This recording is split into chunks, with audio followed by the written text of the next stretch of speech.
Kung ang iba may Boracay, tayo may 4 islas. So I'm proud na ito ang aking lupang Siniliangan. Charles! Ang tubig. Super high tide. In history of my life. Yung dagat o parang aquarium siya. Ang ganda. Mamaya mamingwit kami. Thankful ako na nakapunta ako this time. Virgin na virgin pa ang isla na to. Unlike sa ibang lugar na dinadagsa talaga ng mga dayuhan. Which is hindi na siya ganun ka na-preserve yung nature.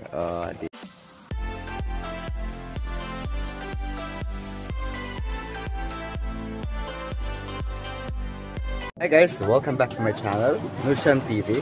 So currently here in Himukilan, one of the 4 islands. Yan, mga kasama ko. Ayun yung kasama ko isa. Ayun, yan yung boat namin. And then, yung isa yun. Naglawig na, babalik. Mamingwit daw siya. Ayan. Yung isla na yan, yan. Ay tinatawag na Apid. And then yung isa is mahaba.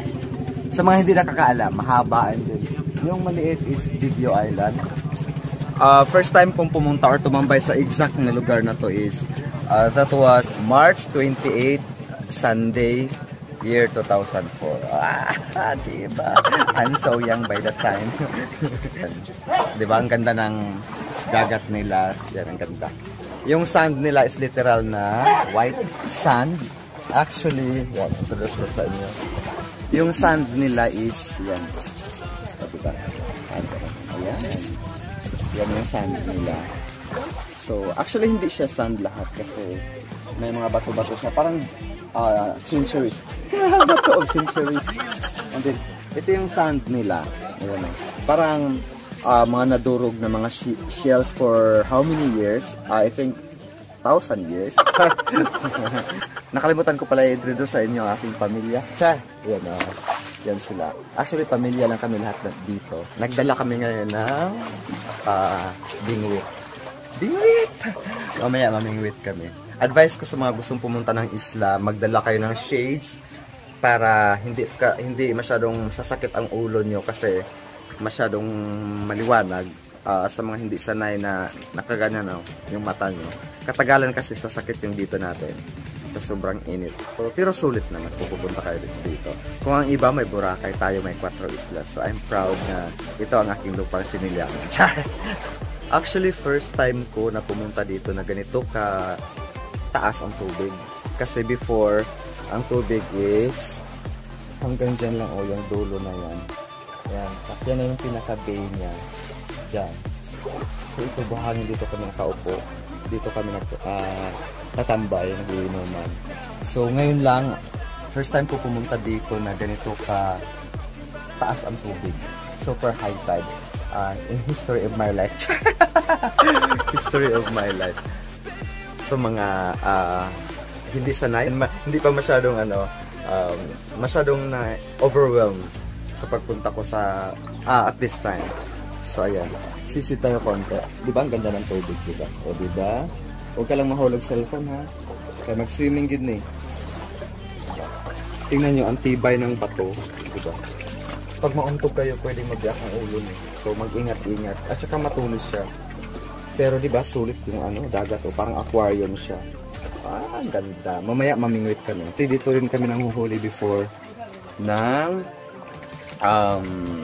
sea urchin or tojom sa Bisaya. Malayo-layo pa. Kararating lang namin. So malayo-layo pa ang hapon. So hopefully mag-enjoy kami. Kasi nga siguro bukas kukuha na ulit ako ng ticket pabalik ng Manila. Thankful ako na nakapunta ako this time bago bumalik ng Manila. Oo, diba? Nakakaingit.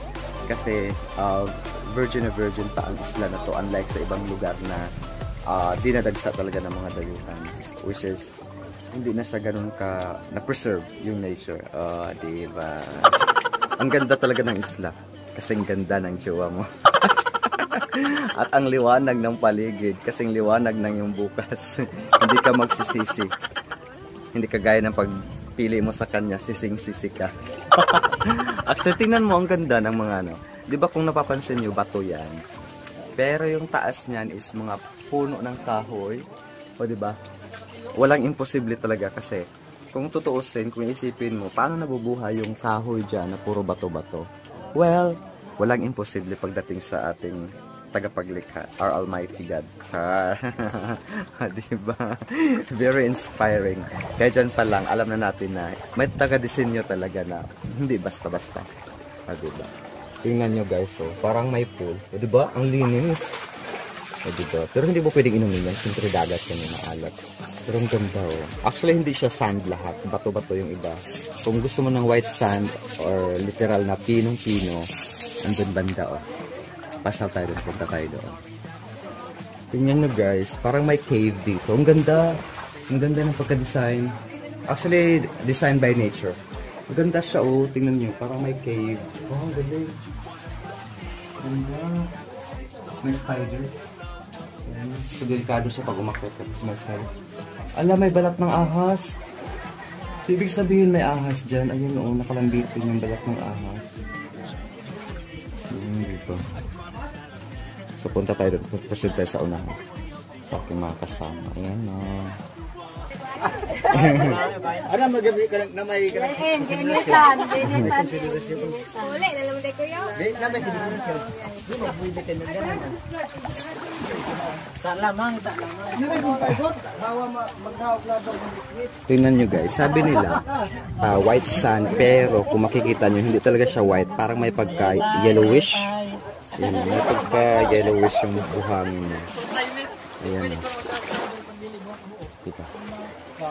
Napaka ano siya, maganda tingnan. Tingnan nyo yung sand niya, sobrang pino.